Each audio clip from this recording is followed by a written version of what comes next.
Hey, what is up everyone? In today's video, I want to talk about the Devil's Roar and why I think it needs an expansion. And when I say that, I'm not talking about, adding more islands and stuff. I'm talking about the content of the Devil's Roar. So when Sea of Thieves was in its early state, we had stuff like the Hungering Deep campaign and then the Cursed Sails campaign, which both brought in a bunch of new content with the Megalodons and Skeleton Ships and Cursed Cannonballs and all that kind of stuff. It was all a great time. One of the other big expansions they did to the game was the Devil's Roar, and they added this whole big region, and we thought this was going to continue to keep getting more regions into the game. That never happened. Part of it is due just to how the game is set up. You don't want to make the map too big, or else you won't have ships being able to see each other too often, and just stuff like that, or you have to travel far distances to go between different places. So it does have to be balanced for that sense, but we haven't really seen anything expanding like the Devil's Roar. Since the Devil's Roar has been added, they have had some updates, but really not much if you think about it. When we've gotten some of the newer voyages, like the Lost Shipment voyages, those have gotten Ashen versions of them, but a lot of the other stuff in the game that's been added since then hasn't really got a Devil's Roar equivalent. So in this video, I'm not going to talk about like the changing of the regions or making a snow biome or something.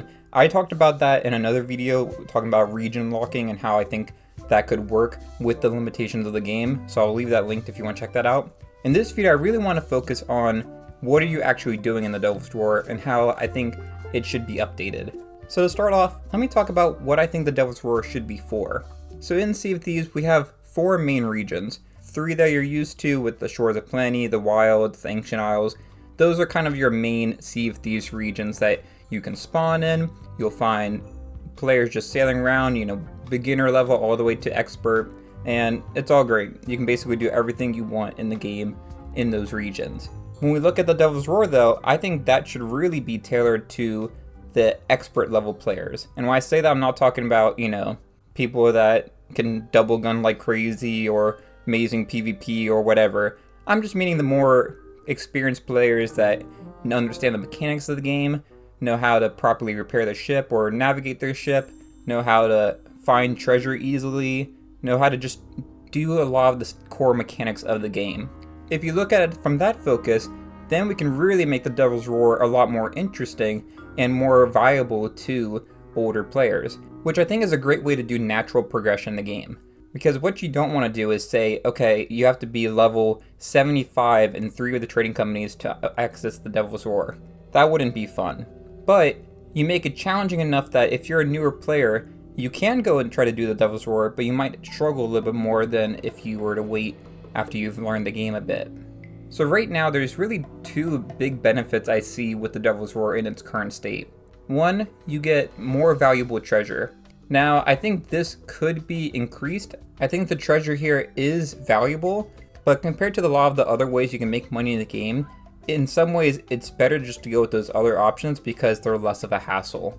If you want to make money quickly, do a couple raid voyages quickly, instead of going and trying to find treasure in the Devil's Roar where you have earthquakes shooting you up in the air, or you have to worry about volcanic rock exploding your ship, all that kind of stuff. I think when the expansion first came out, it made sense. It worked out well. It was a nice incentive to go over to that region. But now with all the different ways to make money in the game, it's not very viable.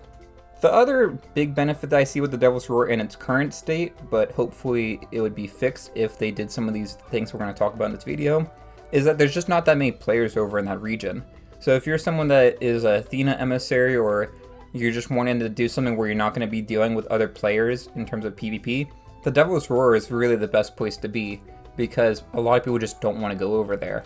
So you typically can be by yourself. Now, if you're a Reaper, you get to grade 5, a lot of times you might see like a ship or 2 over in the Devil's Roar trying to do this type of strategy. But if there is no Reaper on your server, you're probably good to just go there and not be bothered. And I've done it many times. That's where I typically do my Athena voyages when I used to do them prior to Season 11's raid voyages being released. So since the Devil's Roar was added, we've had different voyages get added to the game, such as the Lost Shipment voyages, which have gotten Ashen versions of them. And this is great. I think this was desperately needed to keep the Devil's Roar viable and make it make sense still to be part of the game. and I like doing the Lost Voyages there. I think it's actually a lot more simplistic to do it there because it's basically just that one long strip. So I enjoy going over there and doing like the Lost Shipments like I mentioned, and you can do Ancient Voids and other stuff. So there is some good things there. However, I think we should expand this. I think everything that's in the Devil's Roar should be high reward, but also higher skill level or experience level to be able to accomplish. So what do I mean by this? I think the best example that I can give is I think the Fort of Fortune should have been exclusive to the Devil's Roar. We have a skeleton fort in the Devil's Roar that is basically never used. I think I've only seen it active maybe once or twice ever, and even when it is active, I never see anyone doing it.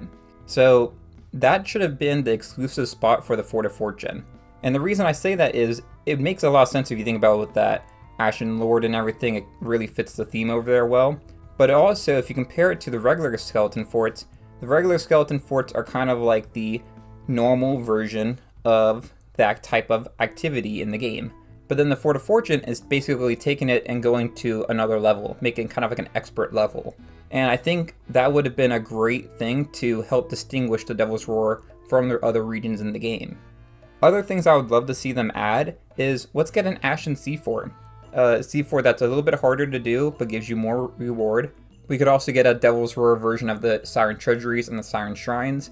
I would really love to get a new Siren Shrine because I think those were great additions to the game. They're really fun to go in, but they get a little bit boring as you've gone through them so many times because they don't really change.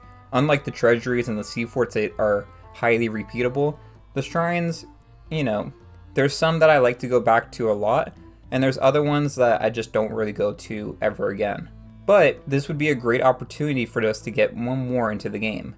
I think you have lots of room in the Devil's Roar to add a few of these different things, and I think it would really help give that region its own distinct vibe and really pull players back into that area.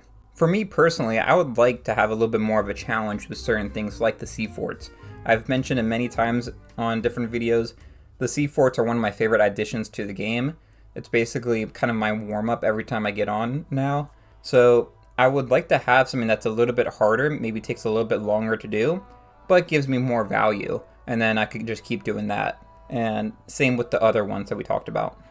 I will say one thing that would make me want to go back to the Devil's Roar more often is if there weren't the earthquakes. Because while I'm fine with the volcanoes and everything, I actually think it looks really cool when the volcano is just exploding and it's not blowing up my ship. I can watch it from a distance. I really like just looking at the art style of the game with how they did everything. But if you're actually going to spend time on any of these islands, the earthquakes and really the geysers that shoot you up in the air are extremely aggravating and they happen too often. Now, I think you could have a solution where maybe you reduce how often it happens and then it's more of like a one-off scenario, which actually could be really cool because you wouldn't be expecting it as often. I would really like to see that, or just make it completely dormant. When we had the adventures in the game, and I think it was called the Herald of the Flame, that was the adventure in the Devil's Roar. What they did for that one is to make it easier for players of any skill level to go into that region. They just made the whole area dormant. And I don't think we want to go that far, but removing the earthquakes I think would be fine. Might be a little bit of a hot take, but that's the one main thing I never liked about going to the Devil's Roar, was just being on the islands and constantly getting shot up into the air by geysers. But that kind of covers my thoughts with the Devil's Roar. I don't think it needs too much to expand upon, but just a few different things, adding a few things to make the area a little bit more unique, make it a little bit more of a destination that you actually want to go to, and make it a little bit more valuable to older players. I'd love to hear y'all's thoughts on the Devil's Roar. Do you think it needs some of these updates, or do you think we should just kind of leave it alone and kind of forget that it's there? Or what else do you think should be added to the Devil's Roar that I didn't mention already in this video? Let me know all your thoughts down there in the comments below, but if you enjoyed this video, it'd be great if you like and subscribe. And until next time, thanks for watching, and I'll see y'all later. Bye y'all.